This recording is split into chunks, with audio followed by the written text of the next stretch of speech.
Sonnez les cloches. Et vous, vous faites quoi pour sauver nos enfants? Nous sommes mercredi 31 décembre. Il est 9h30. Cette vidéo peut ne pas être agréable à entendre, mais je dois la faire.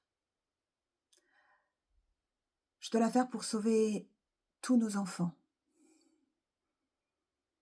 J'ai des choses à vous dire. Et peut-être cette vidéo durera plus de 15 minutes. Je ne sais pas. Je me laisse porter comme toujours par la voix des anges. J'ai prié ce matin l'Esprit Saint d'éclairer ma voix. Encore une fois, je suis désolée, je ne veux pas vous blesser. Mais il faut que vous compreniez que la vie de nos enfants est en jeu. Alors, je vais m'adresser à tous les adultes, tous les Français et les Françaises. Tous les adultes, parce que nous sommes tous censés protéger nos enfants. Si nous ne le faisons pas, si nous ne prenons pas sur nous les souffrances, les mots désagréables à entendre, alors qui sauvera les enfants? Je rappelle, 5 par classe actuellement. Je crains que nous en soyons à plus. Qui sauvera les enfants qui actuellement, dans notre pays, sont séquestrés par privation de liberté de parole et de mouvement, sont torturés, sont violés, sont assassinés? Si nous, adultes responsables, nous ne le faisons pas, alors qui le fera? C'est le sens de cette vidéo, comme toujours. Mes 2 objectifs sont toujours en moi: sauver les enfants, œuvrer pour la paix sociale.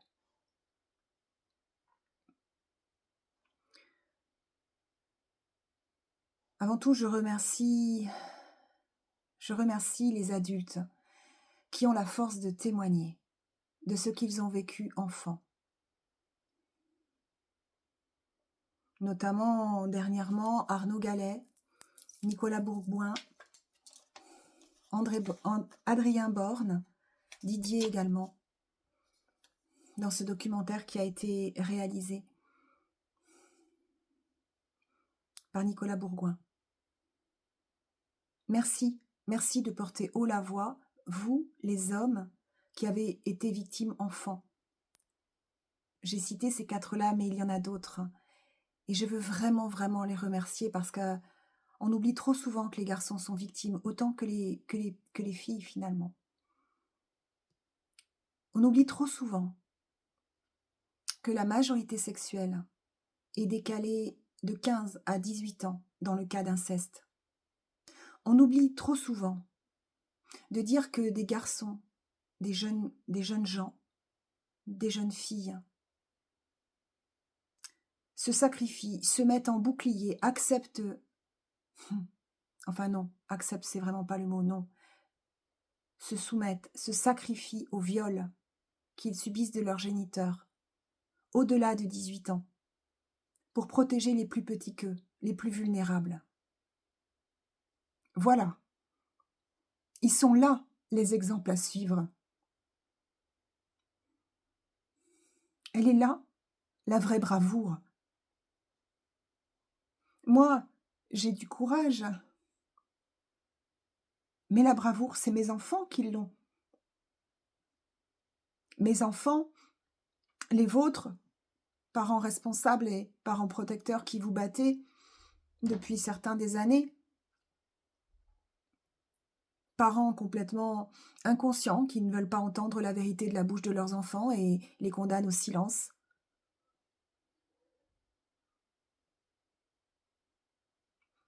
Les véritables exemples à suivre, ce sont nos enfants.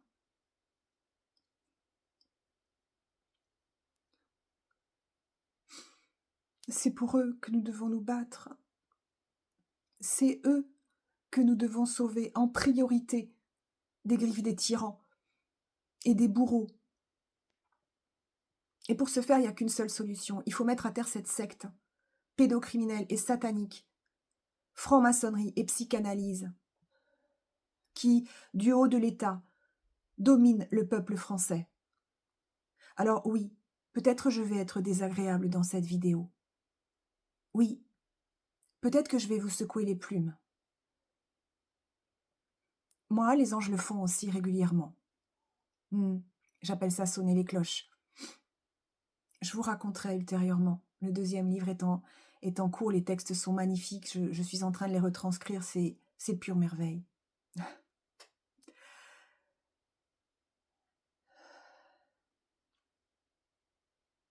Bien.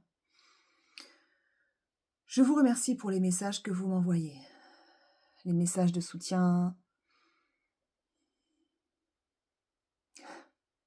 Mais je vous en prie, comprenez que je ne crains rien. J'ai gagné. Savez-vous pourquoi je ne crains rien? Parce que les tyrans ne se sont pas méfiés d'une petite femme, d'une petite maman, d'une professionnelle qui n'est même pas reconnue par les médecins et les psychologues et les avocats et les magistrats de ce réseau. Enfin, pas officiellement. Ben non. Je suis ni psychologue, ni médecin, ni avocate, ni magistrate. Alors, dans le ni, il est bien commode de penser que je ne suis rien. Mais c'est raté. Parce qu'il se trouve que non seulement je suis professionnelle, mais j'ai été victime. Enfant, adolescente, femme, mère. Donc, ça fait de moi une experte. Eh oui. Ben oui, vous reconnaissez les experts, les malades experts dans les hôpitaux. Oui, les gens qui ont eu des cancers, par exemple, qui en sont sortis et qui accompagnent les autres. Ah là, il n'y a pas de problème, vous les accompagnez. Oui, là, il n'y a pas de problème. Vous considérez bien qu'ils sont experts. Alors faites le pas et écoutez ma voix. Parce qu'il se trouve que j'ai trouvé la solution, grâce à Dieu. Oui, grâce à Dieu. Alors là, encore une fois, vous y mettez ce que vous voulez. Dieu est amour. Les étiquettes, excusez-moi, mais on s'en fiche. Je suis chrétienne, je l'affiche. Je suis épanouie dans cette religion et surtout, je suis épanouie dans les pas du Christ. Voilà, je suis épanouie dans l'enseignement que donne Jésus. Et oui, je suis prophétesse. Parce que je révèle la parole de Dieu et je révèle la présence de Dieu dans ma vie. J'aurais jamais réussi tout ça sans la présence des anges à mes côtés, moi qui n'y croyais pas, je vous le rappelle, il y a 2 ans encore. Là aussi, j'y reviendrai.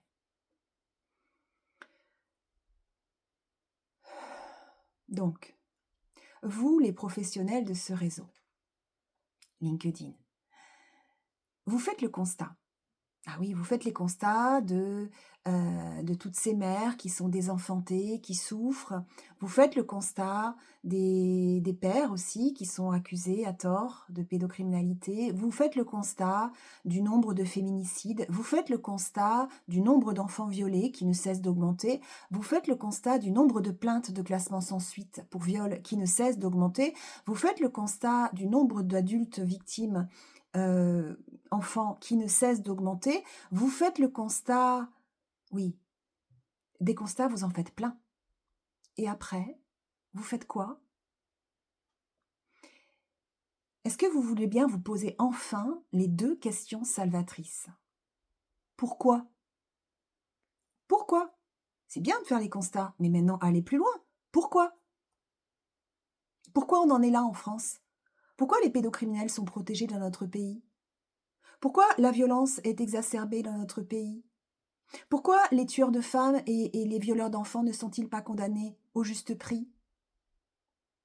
Pourquoi les magistrats et les magistrates ne respectent-ils pas la loi? Pourquoi des travailleurs sociaux, des avocats même, des médecins, ne respectent-ils pas non plus la loi et en plus travaillent hors la déontologie de leur métier? Pourquoi tous ces gens qui sont comme vous, qui ont des vocations, qui ont choisi leur métier par vocation, pourquoi Pourquoi en viennent-ils à cela? Pourquoi des travailleurs sociaux intègres, qui avaient des supers idées et cetera, ont vu leur travail démoli comme des policiers dans leurs enquêtes depuis les années 2000? Pourquoi sont-ils remplacés par des grands frères qui ne sont pas formés et et et qui et qui font n'importe quoi avec nos enfants? Pourquoi y a-t-il de plus en plus d'enfants placés à l'ASE? Pourquoi y a-t-il de plus en plus de réseaux de prostitution dans ces institutions? Pourquoi? Voilà. Déjà, posez-vous la question pourquoi? Et une fois que vous aurez répondu à la question pourquoi, c'est-à-dire que vous aurez trouvé la réponse dans mon travail d'experte, dans mon rapport, eh bien, bah, la réponse c'est la secte, hein, pédocriminel et satanique, franc-maçonnerie et psychanalyse. Eh bien, peut-être vous comprendrez pourquoi vous ne voulez pas voir cette réalité. Chacun son chemin, hein. Mais je vous invite à faire le vôtre. Parce que je vous rappelle encore une fois que nos enfants sont en danger et qu'il s'agirait de se bouger réellement. Disons, d'aller vraiment vers la solution que je vous donne en prime. Donc, la question suivante, c'est à qui profite le crime? Et donc là, vous verrouillez. Là, vous validez tout, en fait. Bah oui, à qui profite le crime? À ces fameux puissants que vous pensez évoluer en réseau. Ce n'est pas un réseau, c'est une secte. Et ils n'ont de puissance que votre ignorance. Donc, comprenez, lisez mon rapport, comprenez le lien entre le contrôle coercitif, les manipulateurs, les pédocriminels. Je me suis basée sur votre travail.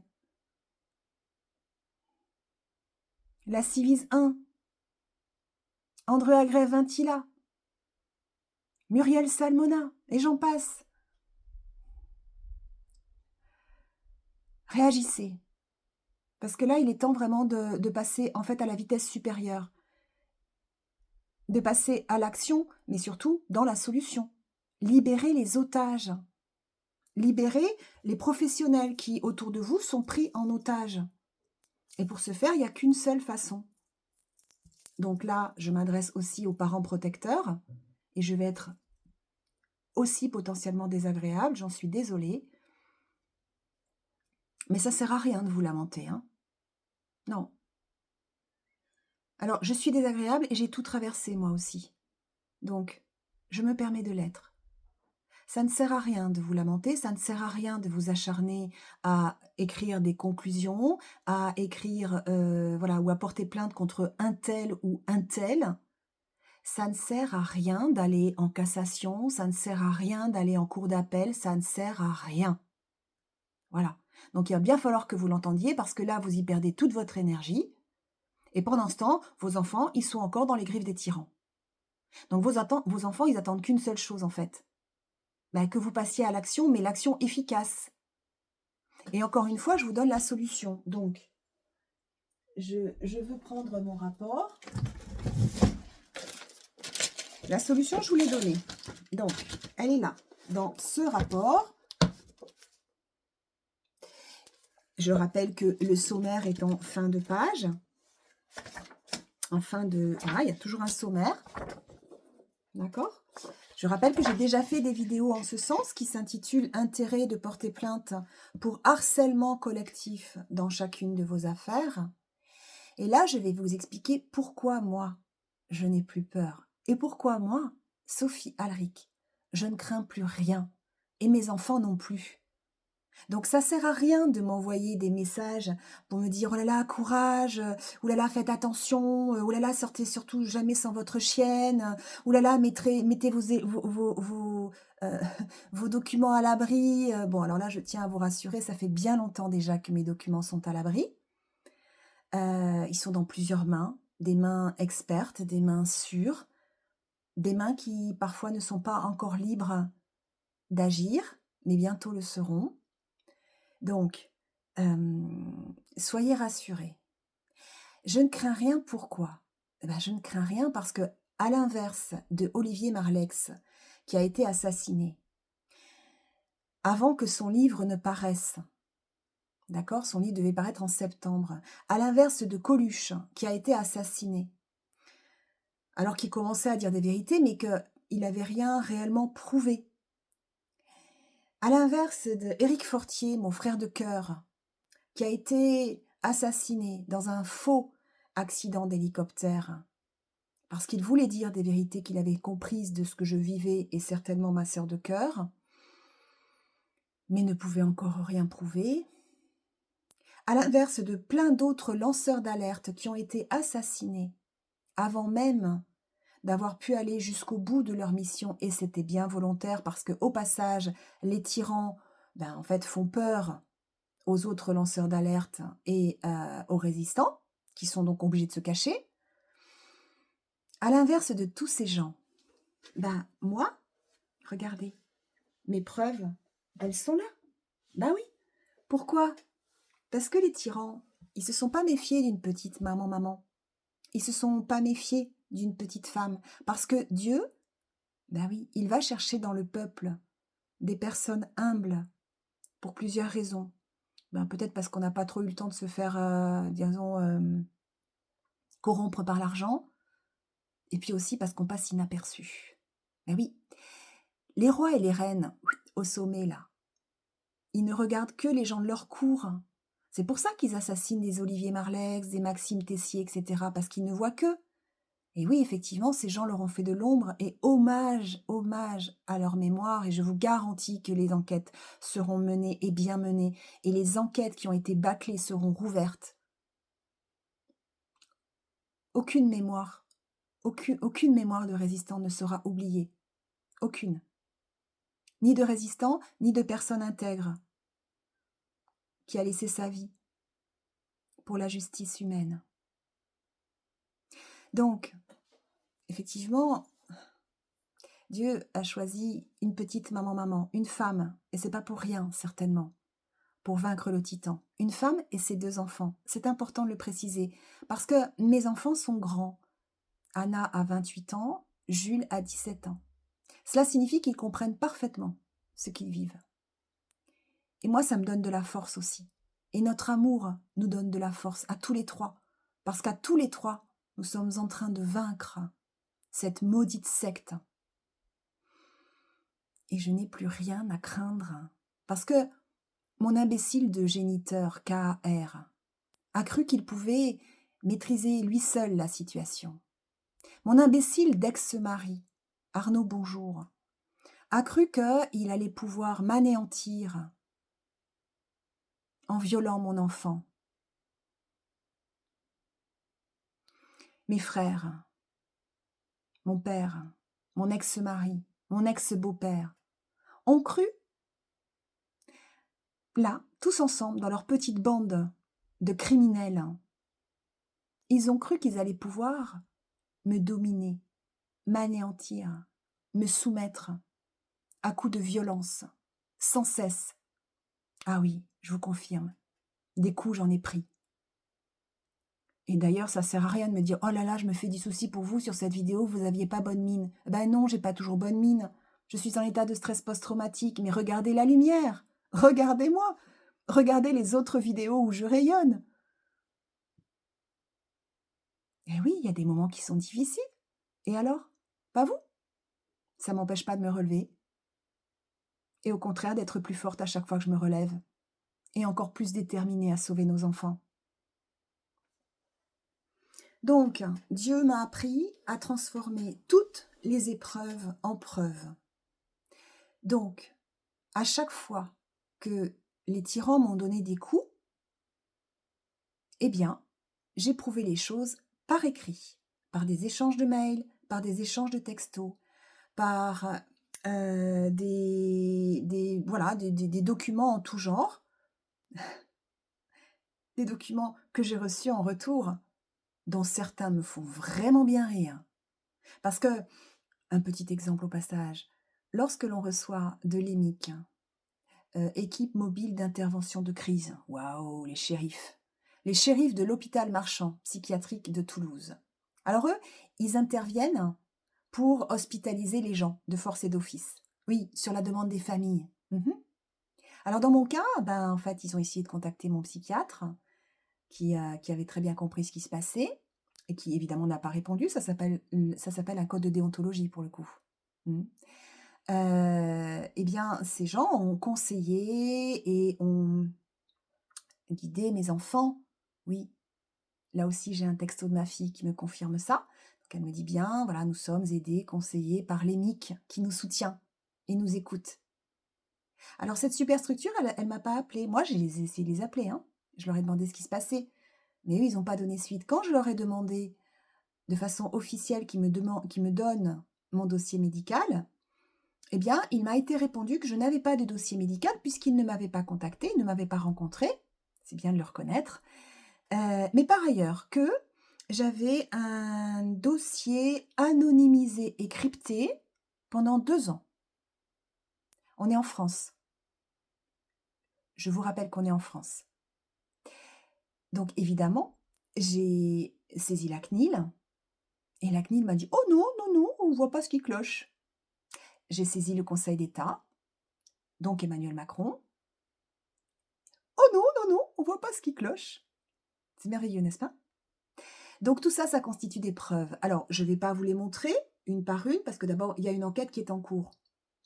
Donc forcément, ce sont des preuves, ce sont des pièges juridiques, je ne peux pas vous les montrer.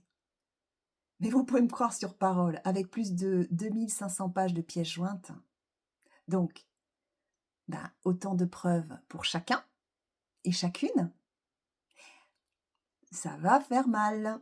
Ça va faire mal. Et donc, je n'ai plus rien à craindre parce que, et ça, je le sais déjà depuis le mois de décembre 2024, quand j'ai menacé sur ce même réseau les pédocriminels, hein, donc les agresseurs que j'ai cités tout à l'heure, en leur disant: «Si vous vous en prenez à ma fille, hein, qui est maintenant mon avocate officielle, maître Anna Desgremont est l'avocate de cette affaire».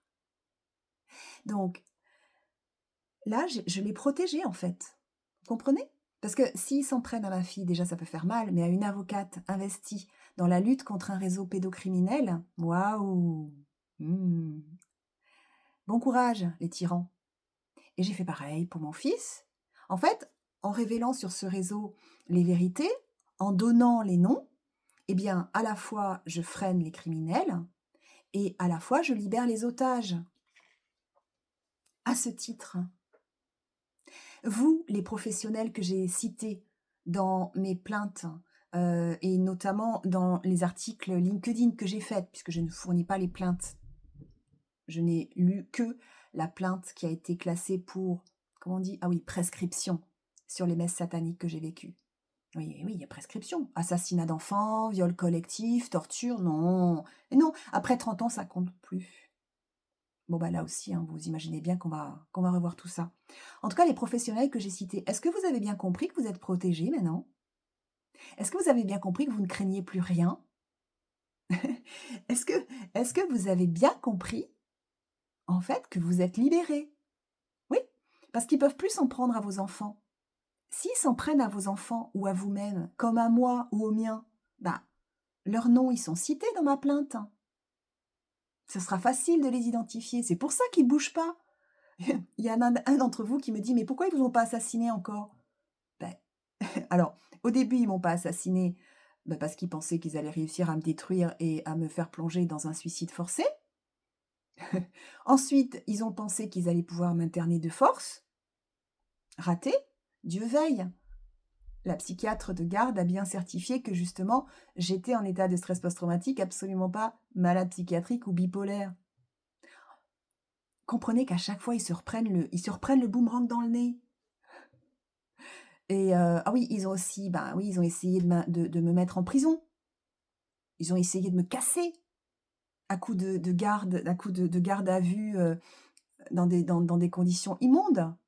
Mais moi, je vous le raconte et du coup, je vous fais comprendre ce qui se passe dans le peuple. Voilà, j'alerte le peuple français et je vous forme au passage sur la contre-manipulation, sur ce qu'est une secte, comment notre peuple est dominé, soumis, comment ces gens de cette secte veulent aller au chaos social, nous monter les uns contre les autres, entraîner les clivages et la haine. en nous faisant croire que toute la justice est pourrie, etc., etc. Comprenez que vous êtes libérés, ça y est, vous craignez rien. Donc, vous pouvez parler, vous pouvez y aller. Vous pouvez raconter les pressions que vous avez subies. Ça s'appelle le contrôle coercitif. Ah, je vous rappelle la bonne nouvelle. Ben oui, dans mon affaire, la cour d'appel elle-même a reconnu le contrôle coercitif dans mon affaire. C'est ça la bonne nouvelle. Alors, quand ils disent que c'est parce que c'est mon rapport, que c'est moi qui ai écrit le rapport, que c'est pas valable, je rappelle que ce rapport a été relu par une avocate. Comme dans toutes les affaires, ce sont les victimes qui préparent leur dossier, c'est relu par des avocats.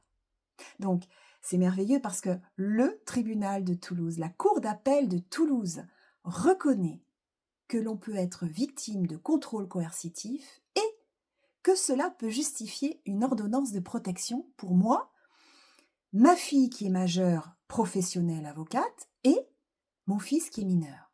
Et au passage, ça protégera son demi-frère. Vous imaginez? Est-ce que vous le voyez là, réellement, le miracle? Est-ce que vous voyez ce qui s'est passé cette année d'espérance? Est-ce que vous voyez que le miracle, c'est toute mon affaire, c'est toute notre affaire, c'est la façon dont Dieu m'a permis de mener cette enquête et de vous donner la solution. Je reprends pour les parents protecteurs et pour les lanceurs d'alerte. Si je reprends donc, je prendrai quelques exemples parce qu'il y en a tant. Donc, vous avez en page 128, existence d'un réseau, alors voilà, là, hop, à la fin, existence d'un réseau, là, d'un réseau qui couvre les pédocriminels, et vous voyez que ça ne s'arrête qu'à la fin de la page 129. Donc, ça veut dire que nous allons de la page 83 à la page 95 pour montrer toutes les personnes qui sont impliquées dans le réseau qui protège les pédocriminels à Toulouse. Alors, et puis oui, il faut quand même que je vous le dise. Là, ce rapport, en fait, ne s'arrête. Je l'ai rédigé le 7 avril 2025, mais il reprenait les rapports que j'avais faits précédemment, entre janvier et mars. Les rapports, donc, qui permettaient de voir en 4 points fondamentaux. Donc, je rappelle, le comportement du père similaire à celui d'un pédocriminel décrit dans la Civis 1. Donc là, je décris bien, j'ai fait l'historique avec les textos, les lettres, les courriers qu'on avait pu échanger depuis toutes ces années. Et notamment là, depuis j'ai décrit les différentes phases depuis que donc mon ex-mari Arnaud Bonjour a isolé mon fils pour ensuite mieux pouvoir l'agresser et se trouver des alliés, ça fait partie du cheminement. Ensuite, j'ai montré que les expertises faites par des psychiatres, psychanalystes ou des psychologues, psychanalystes ne valent rien parce que la psychanalyse est dangereuse. Voilà, je ne suis pas la seule à décrier les expertises judiciaires, notamment par rapport aux mères protectrices ou aux pères, il y a aussi des pères protecteurs. Je ne suis pas la seule. Par contre, je suis la seule à l'avoir vraiment concrètement prouvé par mon travail de professionnel, et donc par des bibliographies et par des exemples concrets dans mon affaire. Donc je montre dans mon affaire que l'expertise réalisée par le docteur Marc-Antoine Podlipski, qui travaille au sein de l'équipe de l'hôpital des enfants, des adolescents à Toulouse, eh bien, ne vaut rien. Elle est invalide sur le fond et sur la forme. À chaque fois, je fais référence à des textes de loi. Je rappelle que je n'ai pas d'avocat, j'ai travaillé toute seule, avec la grâce de Dieu et en ayant été un peu entraînée, puisque Gisèle Halimi avait été ma première avocate quand j'ai dû protéger ma fille Anna, avec son associé Maître Trapp-Bourgade. Il y a 22 ans déjà. On passait derrière Outreau. Et oui, on passait derrière Outreau, il y avait déjà la psychanalyse et le SAP. Donc autant vous dire que la formation, je l'ai bien assimilée toutes ces années où j'ai dû lutter. Donc, si je reprends... alors, l'hôpital des enfants, par exemple, je vous l'ai cité. Donc là, ben, je donne les noms des personnes. Les MIC, je vous ai cité. La médecine légale, ben oui, c'est un médecin, bon, j'ai oublié le nom là, mais le nom est cité dans mon rapport. C'est un médecin qui, après avoir rempli toute sa feuille, mais alors vraiment, il y en avait partout, hein, des symptômes que j'avais en état de stress post-traumatique dû au harcèlement que je subissais, m'a donné un jour d'ITT. Voilà. Alors, la seule chose qu'il a su me dire, ce médecin, c'est: «Ah oui, votre foi vous protège, vous ne vous suiciderez pas». Alors ça me rappelle un petit peu la policière qui a fait mon interrogatoire, lors de la garde à vue, qui ne cessait de dire, en ayant eu la grande bonté de me laisser mon chapelet, qui ne cessait de me dire: «Votre foi vous protège». Alors là, je fais juste une petite aparté. Il faut arrêter de se planquer derrière la foi des martyrs, hein, parce que ça vous rendra pas service, hein. Ça y est. Ensuite, eh bien, il y a Consultado, bien sûr, Consultado, puisqu'ils n'ont pas respecté, alors ils ont même pas respecté leur mission. C'est-à-dire que normalement, ils sont censés quand même aider les adolescents et faire en sorte que les liens soient maintenus entre les parents et les enfants. Moi, je n'ai pas eu une seule consultation, seule avec mon fils, si ce n'est, pardon, celle que j'ai eue, à force de pleurer et de crier et de dire: «S'il vous plaît, permettez-moi de parler à mon enfant». Ça a duré 1 heure, il était manifeste qu'il était manipulé par son père. À la sortie de ce rendez-vous, la psychologue m'a dit: «Allez, au revoir madame» et c'est tout. Donc là, j'ai récupéré le dossier médical. J'ai réussi à récupérer le dossier médical et donc je prouve que ces gens sont absolument hors la loi et hors la déontologie, puisqu'ils n'ont pas respecté mon autorité parentale, qu'ils n'ont même pas respecté leur déontologie et qu'ils ont manifestement, en tout cas la pédopsychiatre de l'équipe, le docteur Bellinga, a manifestement été influencé par un appel qu'elle a reçu du docteur Jean-Pierre Bonjour. Vous mettez des guillemets à tous ces docteurs.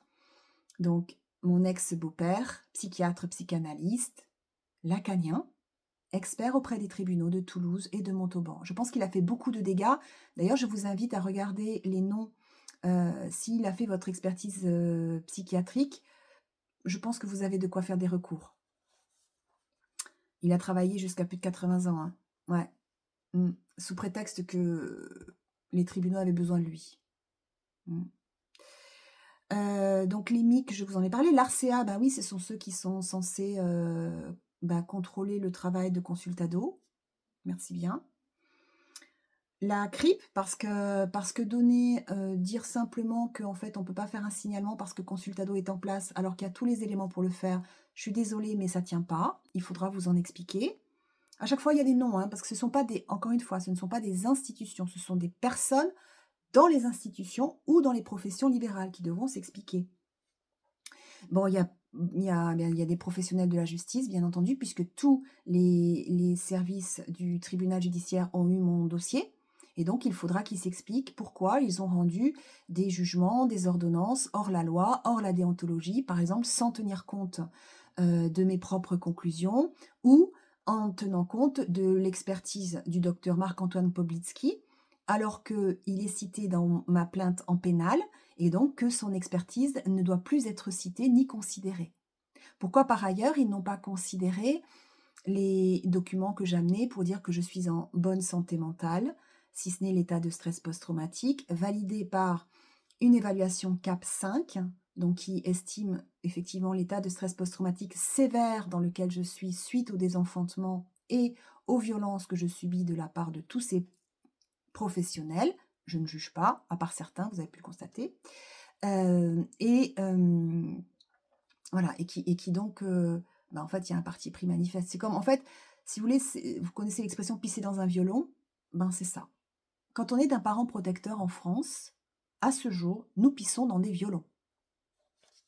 Donc, à moins de porter plainte pour harcèlement collectif, vous ne sauverez pas vos enfants, hein. Donc professionnel de justice, je tiens à faire un petit aparté pour, la fabuleuse, avocate maître, Isabelle Assouline-Serror, l'avocate de mon ex-mari, qui elle aussi est totalement hors la loi, hors la déontologie. Je ne crois pas que dans la déontologie des avocats, il soit écrit qu'il faille mettre des bâtons dans les roues de façon hors la loi,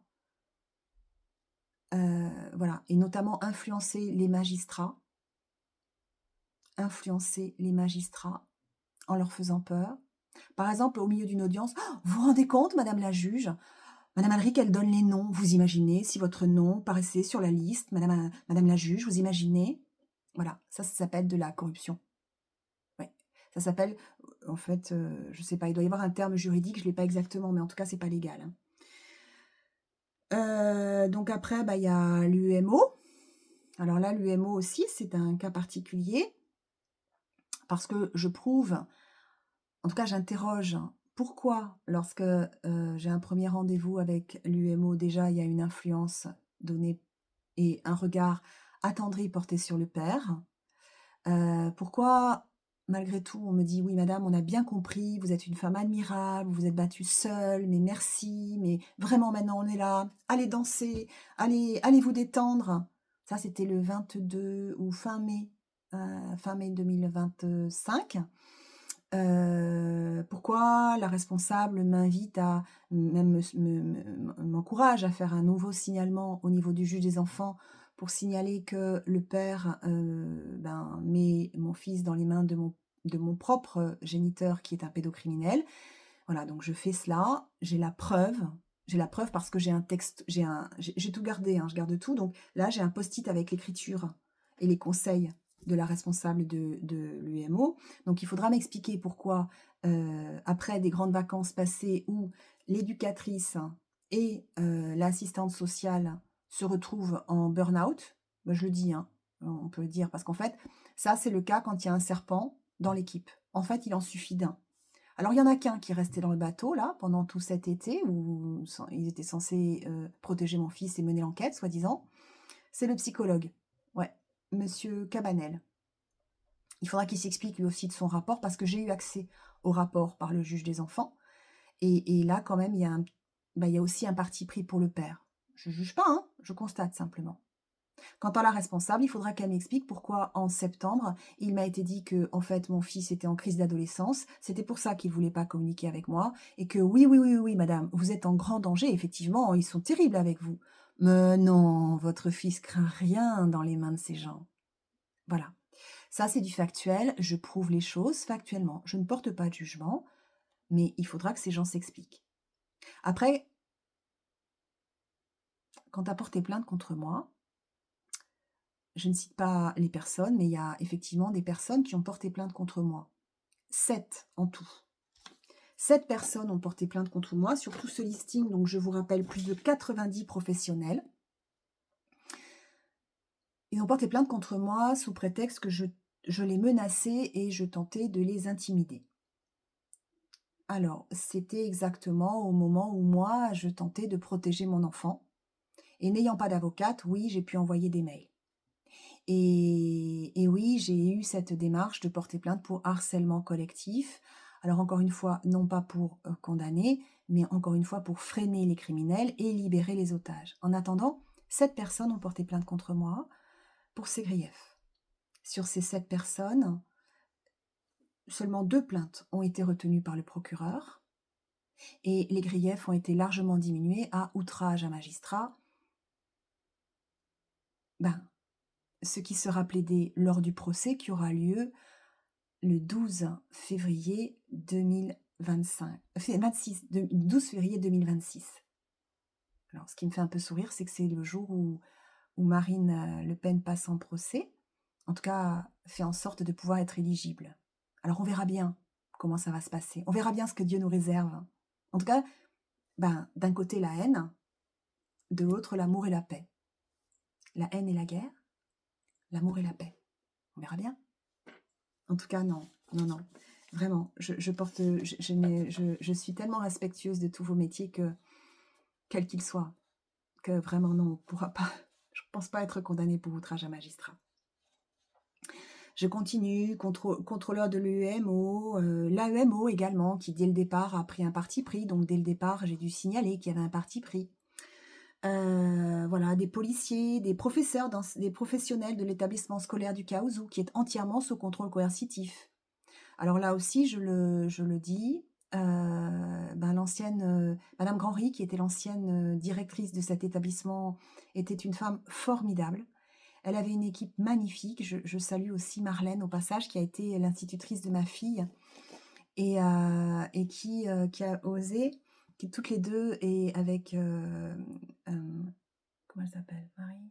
Mince! En tout cas, la dame qui s'occupait, qui était à l'infirmerie en quelque sorte, qui recevait nos petits, avait le courage de faire des signalements et des attestations lorsque ma fille Anna avait dévoilé ce que son père, lui faisait subir quand elle était donc en primaire. Donc cette formidable, directrice a été mise à la retraite, ben, évidemment, vous comprenez bien, très, très prématurément et la nouvelle équipe, donc monsieur Goulu et madame, Valérie Bernard, ou Véronique, bon, bref, donc directeur et sous-directrice ne respectent pas mon autorité parentale, ne l'ont jamais respectée et n'ont pas protégé mon enfant.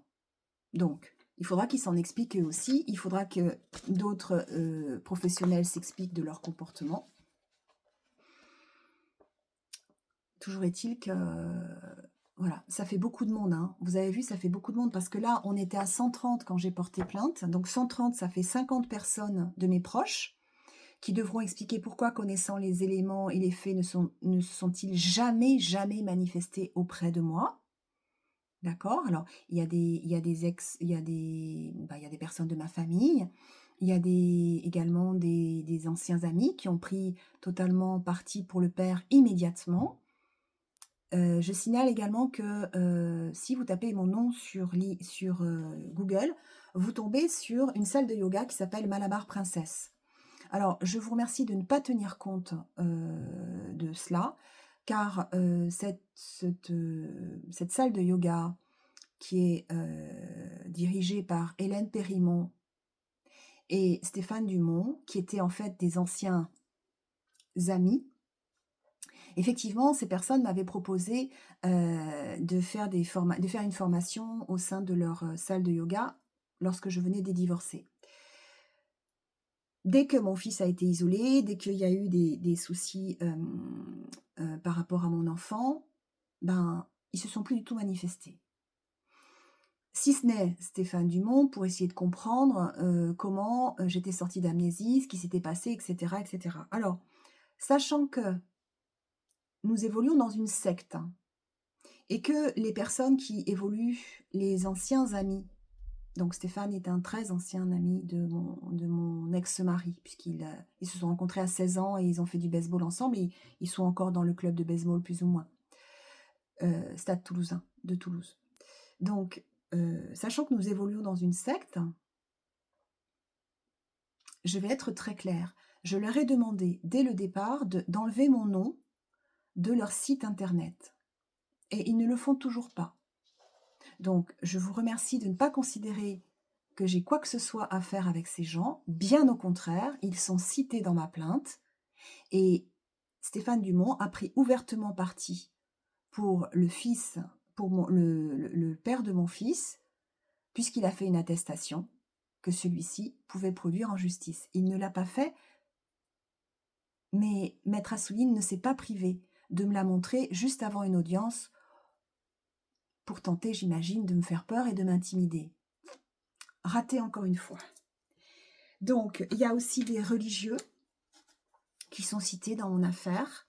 Il y a des professionnels de la finance, experts comptables, banquiers. Ben oui, je salue monsieur Alexandre Mellenotte, à qui j'ai envoyé dernièrement une lettre recommandée pour lui dire que, étant cité dans ma plainte en pénal, il aurait dû depuis bien longtemps sortir de la gestion de mes comptes, puisqu'il s'est attribué non seulement mes comptes personnels, environ monsieur Bonneau, qui était l'ancien responsable de l'agence, encore une fois quelqu'un de formidable, quelqu'un de très humain, quelqu'un de très professionnel.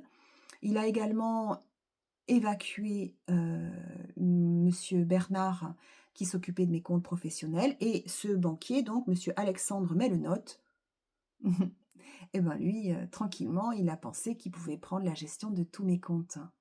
Voilà. Ben non, ça va lui retomber sur le nez, parce que je vous dis pas, hein, il m'a bien assassiné, hein. Il m'a très très mal conseillé, il m'a fait faire des emprunts à la consommation, et il m'assassine de frais bancaires. Il adore. Et puis je suis pas la seule, hein, parce que j'ai été témoin de quelqu'un qui venait en disant: «Je suis désolé, je sais pas comment faire là, voilà.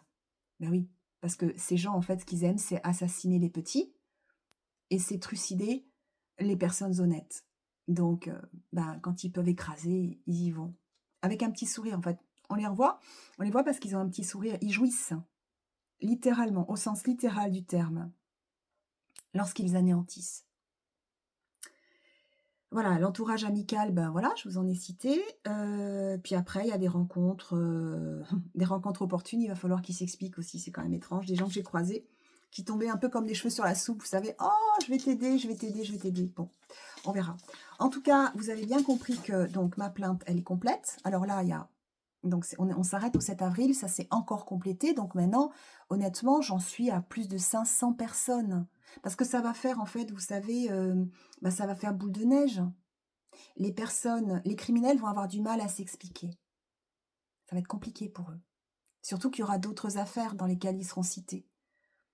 Donc ça va être compliqué. Leurs acolytes qui ont accepté ben, de les couvrir pour du pouvoir et de l'argent, ils vont avoir vite fait de dire si je vous donne des noms, vous réduisez mes peines. C'est des lâches. Et ensuite, eh bien, effectivement, la grande majorité, c'est-à-dire les professionnels qui sont intègres, vont pouvoir dire ce qu'ils ont vraiment vécu en termes de pression, de contrôle coercitif, etc. Je rappelle encore une fois que ça y est, vous êtes sauvés, vos enfants sont sauvés, tout le monde est protégé, donc ne craignez plus rien, vous n'avez plus rien à craindre. En tout cas, vous allez pouvoir parler et la parole libérée, eh bien, vous pourrez citer d'autres personnes. Et donc, ça va faire boule de neige. Donc, rien que par mon affaire, donc, au tribunal judiciaire de Toulouse, eh bien, il va y avoir un grand ménage. Et ça va se faire de façon magnifique. Ça va faire ça, frouch. Et oui, parce que vous tous qui avez été contraints et qui avez dû peut-être faire des choses hors la loi et hors la déontologie, je vous invite à sortir de la culpabilité et de la honte. Ça ne vous appartient pas. Renvoyez-leur. Je vous invite évidemment à sortir de la peur. Vous avez bien compris que ils sont minables, ces gens, c'est fini. Sans compter que vous ne voyez qu'une petite partie de... On voit en fait systématiquement qu'une petite partie de nos actions. Ça aussi, il faut bien le comprendre. Par exemple, moi, ben, je vois ce que je fais, mais je peux vous dire que, en fait, je lance des cailloux et que tout autour, il y a des cercles concentriques qui se font. Donc, les petites vidéos que j'ai fait à Noël, là, qui étaient des vidéos absolument sincères, hein. J'appelle ça des petites vidéos, mais elles étaient courtes, en fait, peut-être dans le temps. Ces vidéos que j'ai transmises aux membres de ma famille, que j'ai transmis à mes amis, que j'aime dans le Gers, eh bien, elles vont faire leur effet. Donc mes frères ont passé leur dernier Noël avec leurs enfants et mes amis du Gers vont se réveiller. Là encore, je vous invite vraiment à sortir du déni parce qu'il y a des enfants à protéger. Mes amis du Gers, regardez ce qui se passe.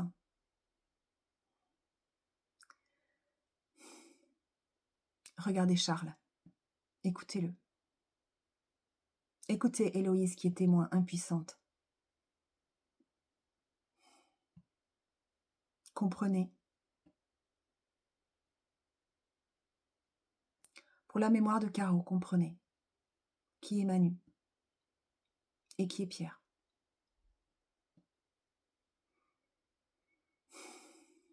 Mes neveux et nièces. Antoine, Paul, vous êtes les aînés.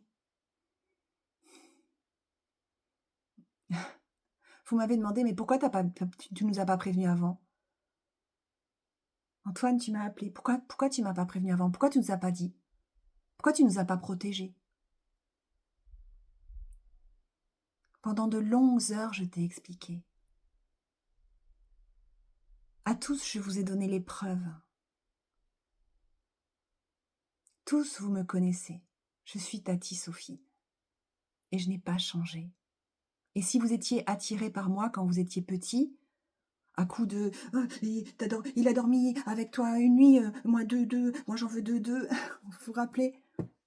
Victor, Constance, Paul, vous comptiez les nuits passées chez moi. Je n'ai pas changé et je vous aime toujours autant. Et j'ai fait tout ça pour vous protéger aussi et pour vous permettre de vivre libre et heureux. Mais maintenant, levez-vous. Qu'est-ce que vous attendez? Qu'est-ce que vous faites? Vous avez peur de quoi? Allez chercher Jules, allez chercher Anna. Ça vous dérange pas d'être informé? Ça vous dérange pas de savoir tout ce qui se passe et de les savoir prisonniers? L'union fait la force. Allez-y tous. Organisez-vous. Et c'est pareil pour tous. Les parents protecteurs, faites-la cette plainte pour harcèlement collectif. Qu'est-ce que vous attendez? Moi, j'ai sauvé mes enfants, mais qu'est-ce que vous attendez pour sauver les vôtres? Moi, je veux pas m'arrêter là. Je veux sauver tous les enfants de France et je veux protéger tous nos enfants et je veux sortir le peuple de la soumission et de la domination qu'il subit. Je veux que vous n'ayez plus peur. Regardez-moi, suivez mon exemple, humblement, je vous montre la voie. Allez-y, les professionnels aussi, allez-y, allez-y, les avocats sur le contrôle coercitif, mais allez-y. Je vous ai donné mes conclusions. Vous avez tout sur mon réseau. Allez-y, lisez-les, mes rapports. Considérez-moi pour celle que je suis à la fin. On perd du temps. Vous perdez du temps. Et pendant ce temps, nos enfants sont prisonniers. Alors il faut se bouger maintenant, les Français. Et les chrétiens, c'est pareil, il faut se bouger. Parce que ça suffit pas de m'envoyer des messages pour me dire que vous priez pour moi. Je vais vous dire, mes voisins aussi, ils m'ont dit ça. On prie pour toi, Sophie. Ah, ils étaient là pour boire l'apéro quand on construisait nos belles maisons pour accueillir nos enfants. Ouais, ils étaient là. Mais après, plus personne. On prie pour toi, mais on vient pas te proposer un café. On prie pour toi, mais surtout, pédocriminalité, on veut pas en entendre parler. On s'occupe de 300 scouts, hein. Mais la pédocriminalité, bouloulou, surtout pas. Ça suffit pas, les paroles. Dieu, il a besoin d'actes. Quand je vais à un office, euh, donc un office de protestants à Paris, alors il y avait l'office qui était magnifique. Franchement, je vous remercie de m'y avoir invité. Enfin, c'était Dieu parce que vous aviez rien fait encore, mais voilà, un office qui était magnifique. Et puis après, Nogent-sur-Marne, lors de mes nombreuses fuites. Et je cherche une banque et là, je rencontre une banquière qui me dit: «Mais c'est formidable ce que vous faites et cetera, mais moi aussi je suis croyante, mais» et là, je raconte que, ben oui, il y a les croyants, mais qui me disent enfin je parle de mes voisins. Elle me dit: «Mais vous savez, en fait, ils seront punis parce que de toute façon, Dieu regarde les actes». Et après, elle m'invite, la même, hein, elle m'invite à toute une journée, un dimanche, sachant que alors je vis dans ma voiture et j'ai 2 € dans mon portefeuille et je suis avec Lady et Perla, d'accord? Donc dans une C3 à l'époque, ça fait petit pour vivre et j'ai tous mes dossiers avec, hein, parce qu'évidemment, moi, je lutte pour, sauver mes enfants et là, je venais de mettre fin aux quelques jours que j'avais pu m'offrir, dans une résidence, d'hôtel vacances à Nogent-sur-Marne. D'ailleurs, je suis désolée, j'ai pas encore payé le parking, j'ai pas les sous. Donc j'ai renvoyé le badge que j'avais pris, de façon par inadvertance. Ils ont ma carte d'identité, j'aimerais bien qu'ils me la renvoient, et je paierai quand je pourrai le parking et je crois, les frais pour mon petit chat. Bref, là, je me retrouve dans ma voiture et je suis invitée donc ce dimanche à, du gospel, voilà, c'est très, très chouette. Au départ, on me dit: «Ah mais nous on est un peu voilà, nous, vous savez, on est protestants, on n'a pas Marie». Alors moi je dis: «Beh, ben oui, bah oui et alors? Moi je vois pas le vide, je vois le plein, vous avez Jésus, allons-y». Et donc là, j'assiste à un gospel, j'assiste au prêche du prêtre, on me présente le prêtre, enfin le pasteur, on me présente, la personne qui s'occupe de la chorale, vraiment, tout le monde me remercie, tout le monde me dit: «Mais bravo pour ce que vous faites, mais c'est formidable, mais vraiment, hein». Et puis je suis contente parce qu'effectivement, ils m'offrent le repas de midi, je les remercie on me dit bien aussi à table que bien sûr, on va m'aider. On va m'aider à trouver, un logement, on va m'aider à voilà, même si c'est temporaire, bien sûr, tout le monde sera là. Et puis on me demande aussi de me déplacer, à un moment donné, en début d'après-midi parce que je gêne. Il faut installer la table sur lequel on va mettre, comment dirais-je? La carte bancaire, vous savez, l'appareil pour la carte bancaire. Moi, je comprends pas trop. Puis si, en fait, après je comprends, il y a une grande queue qui se met en place et là, les gens donnent. Les gens donnent parce qu'ils ont bien entendu le pasteur parler. Donc il faut donner, pour les œuvres de ce pasteur. Et puis 18 heures arrive, la nuit est tombée, on est au mois de mars et tout le monde s'en va. Fin de l'histoire. C'est-à-dire que, bah, ils sont tous partis, certains m'ont dit au revoir, personne ne m'a aidé. Personne ne m'a donné ne serait-ce que 1 € pour que j'en ai 3 dans mon porte-monnaie. Les jours suivants, je n'ai eu aucune nouvelle. J'ai dormi dans ma voiture plusieurs, nuits.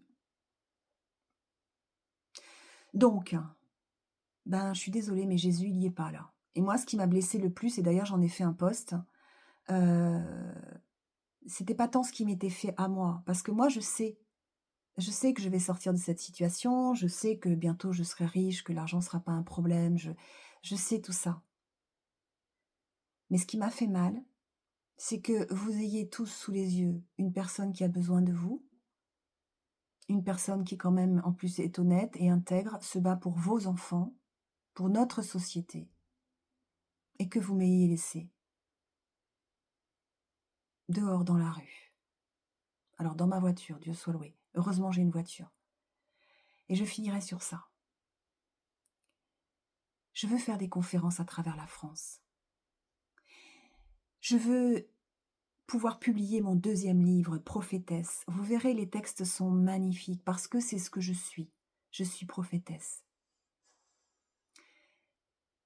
Et pour ce faire, j'ai besoin d'argent. J'ai créé une cagnotte Litchi. Donc, plutôt que de me dire que vous priez pour moi, et je vous en remercie évidemment, évidemment, les prières sont très importantes. Et je sais bien que plein d'entre vous n'ont pas d'argent. Je l'ai vécu. Donc, merci. Merci pour vos prières.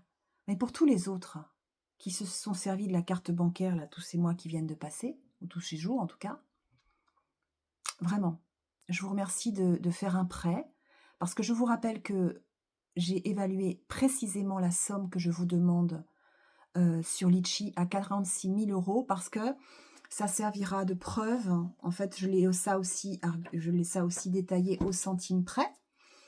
Mon ex-mari adore les centimes à 2 virgules près. Donc j'ai tout évalué pour montrer ce que m'a coûté le contrôle coercitif hors frais d'avocat. Je rappelle que je n'ai pas d'avocat et mon travail a été évalué à près de 180 000 € en tant qu'experte et sans avoir évalué les préjudices. C'est-à-dire que je vous rappelle que j'ai dû cesser toute activité professionnelle. Donc je n'accompagne plus les victimes depuis maintenant le 19 novembre 2024, lorsque je suis sortie précisément aussi du déni par rapport à mon fils. Je ne pouvais plus accompagner les autres victimes et aussi par tout- toutes les violences que je subis. Donc, je vous remercie de donner, de faire un don sur cette cagnotte Litchi, qui n'est en fait qu'un prêt, parce que tout ce que vous allez donner, je le rendrai aux victimes, parce que je redonnerai cet argent à mon association que je viens de créer, La Voix de Sophie, qui aura pour vocation initialement de rassembler toutes vos plaintes. Donc je vous rappelle que vous pouvez envoyer vos plaintes pour harcèlement collectif à mon association La Voix de Sophie, 161 avenue de Castres, 31 500 Toulouse. Je remercie celles et ceux qui ont déjà compris la démarche et qui se sont lancés. Et oui, j'ai besoin d'un camping-car. Certains m'ont dit: «Non, mais vous allez être accueillis par les uns et les autres». Non, mais est-ce que vous imaginez? Je peux pas. J'ai aussi besoin d'avoir un espace pour moi, j'ai besoin de moments de silence, j'ai besoin de moments de prière, j'ai besoin d'avoir un endroit dans lequel j'ai mes stocks de livres parce que je ferai des signatures de livres après chaque conférence. J'ai besoin d'avoir un endroit où je pourrai accueillir mes enfants parce que mes enfants vont m'être rendus et nous allons vivre avec Jules eh bien dans cette itinérance, s'il le souhaite bien entendu, mais il m'avait bien dit que ça lui ferait plaisir, donc je ne pense pas qu'il ait changé d'avis, mais je laisse la porte ouverte. En tout cas, je veux pouvoir accueillir mes 2 enfants, donc j'ai besoin d'un grand camping-car. Hem, En attendant, eh bien, voilà, ma maison pourra permettre d'accueillir des personnes et je pense notamment à ma cousine Valérie, qui est victime de contrôle coercitif, qui est une très, très brillante avocate qui a été majeure de promotion et qui actuellement n'est plus en activité puisqu'elle a été broyée. Donc, ben oui, ma maison lui servira peut-être à elle et ses enfants et puis, peut-être à d'autres victimes. En tout cas, je l'espère. C'est mon souhait. Donc j'ai vraiment besoin d'un camping-car parce que c'est un peu comme demander à un médecin, d'être hébergé chez les uns et les autres. Autant vous dire que moi, quand je croise les personnes, tout le monde me raconte son histoire et j'accompagne et j'aide en permanence. Mais de ce fait, j'ai aussi besoin de moments pour me recueillir, pour me recentrer, pour être pleinement avec vous lors des conférences et lors des moments de partage qui suivront les conférences pour que justement nous puissions échanger et évoquer les sujets qui vous intéressent et vous concernent et vous interpellent en toute liberté. Donc, s'il vous plaît, vous tous qui me soutenez, qui m'encouragez, etc., bah là aussi, passez à l'action. Ben, versez de l'argent sur cette cagnotte Litchi. Rendez-moi cette liberté. C'est la seule chose qu'ils ont réussi à faire pour m'entraver. C'est la seule chose qu'ils ont réussi à faire pour me freiner. C'est me mettre des chaînes aux pieds avec les dettes que j'ai. Et je veux et je tiens, c'est un point d'honneur, je tiens à rembourser mes dettes avant de me lancer dans quelque autre projet. Je dois de l'argent à mon graphiste, je dois de l'argent à ma comptable, à ma psychologue, au monsieur qui m'a vendu sa voiture. Je dois de l'argent, voilà, il y a des prêts à la consommation, il y a, l'URSSAF, la CFE, voilà. Donc j'ai besoin, oui, j'ai besoin de vous. Donc passez à l'action là aussi. Les mots, c'est bien, mais Dieu, il aime bien les actes aussi, hein. Voilà, tout va bien se passer. Dans la prochaine vidéo, certainement, je vous lirai un texte de mon prochain livre. Peut-être le premier texte. Je vous assure que je me régale à les relire. En fait, ce qui se passe, c'est que j'écris et puis, vous voyez, hop, voilà. Là, c'est une petite partie. J'écris et puis je relis à peine pour, euh, voilà, pour numéroter les pages. Voilà. Donc, et puis parfois pour regarder quelques fautes. Et puis hop, je mets dans des chemises. Voilà, je mets dans des chemises, je scanne et voilà. Et je les relis pas parce que j'ai pas le temps. Mais je vous assure quel plaisir je ressens de les relire. C'est magnifique. Là, on est vraiment dans le spirituel. On est vraiment dans mon rôle finalement. Mon rôle le plus important, c'est prophétesse. Voilà, donc tout va bien se passer. Il me tarde tellement de venir vous rencontrer. Mais libérez-moi de mes chaînes en premier. Et puis surtout, libérez vos enfants, quoi. Voilà. Allez, on s'y met tous les adultes. On s'y met tous ensemble. Et ça va bien se passer. Je m'appelle Sophie Alric. Je suis experte dans la lutte contre la pédocriminalité et les sectes. Je suis mère universelle et prophétesse, pour ma plus grande joie. Et je suis candidate aux prochaines élections présidentielles qui auront lieu avant 2027. Ça, c'est une prophétie. D'ailleurs, il y a des textes prophétiques, hein, je vous le rappelle, dans mon premier livre, il y a des textes prophétiques, notamment l'un des derniers, donc mon livre c'est celui-ci. Je vous invite là aussi, mais oui, ça aussi bien sûr, dans les actions à mener. Mais communiquer, diffuser, parler de moi, pas moi en tant que tel, mon travail, là où j'en suis arrivée, à quoi ça va servir. Mon livre aussi, parce que mon livre c'est la voix des petits, et puis mon livre c'est l'espérance. Donner de l'oxygène. Je sais qu'il y a des jeunes qui vont regarder ma vidéo. Je sais qu'il y a des adolescents qui vont regarder. Mais je vous aime. Je vous aime. Et vous tous, les jeunes, je veux vous offrir un beau monde. Un monde d'amour et de paix. Et croyez-moi, je vais y arriver. Donc, parlez de moi, diffusez, rediffusez mes vidéos. Et, mon Dieu, que la paix soit avec vous. Que la paix soit avec nous. À bientôt.